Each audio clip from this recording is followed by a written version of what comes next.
Isang napakaganda at malamig at maulan na araw sa inyong lahat. Samahan niyo ako sa aking biyahe papuntang Limasawa upang isagawa na naman ang aking hindi maintindihan prank. Ako nga po pala ay kasalukuyang nasa lansya at kung makikita niyo, ako lang po ang nag-iisang pasahero. Huwag po magtaka dahil ang lansyang ito ay may kukuhaing pasahero na grupo ng magkakaibigan na mula pa sa Tacloban. Sa punto nga na ito ay umantras na ang aming sinasakyang lansya upang simulan ng biyahe papuntang Limasawa. Malapit nga lang pala ang Padre Burgos sa Limasawa at kaya itong biyahiin ng 45 minutes hanggang 1 oras. At pag nasa Padre Burgos ka, makikita mo at matatanaw mo ang isla ng Limasawa. At sa sobrang bilis nga namin, ay maya-maya lang ay narating na namin ang isla ng Limasawa. Dito nga pala kami dumaong sa isang sikat na beach sa Limasawa, ang Dakdak Resort. Umpisahan ang papaprank at panoorin po natin ito. Ngunta ako.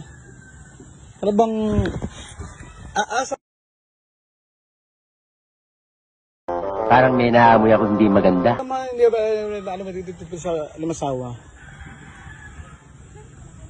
Ha? Di ba? Ito yung plaza. Asa man yung pagdadito sa kuan? Di ba? Kay naglibog ko kung asa.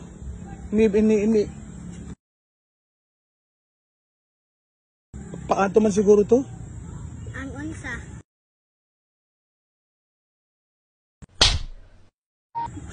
Ano, di ba naman ano pag nalikon dito sa padong... Ha? Triana? Oh, Triana, asa na dapit? Dito musuka. Hindi na ha? Hindi na ano pag naman dito ng agi? Napag-ano? Ha? Dari. Hindi, ang Triana na adere. Pero akong ipangita, kanang lugar nga, di ba naman ano dito sa kuan?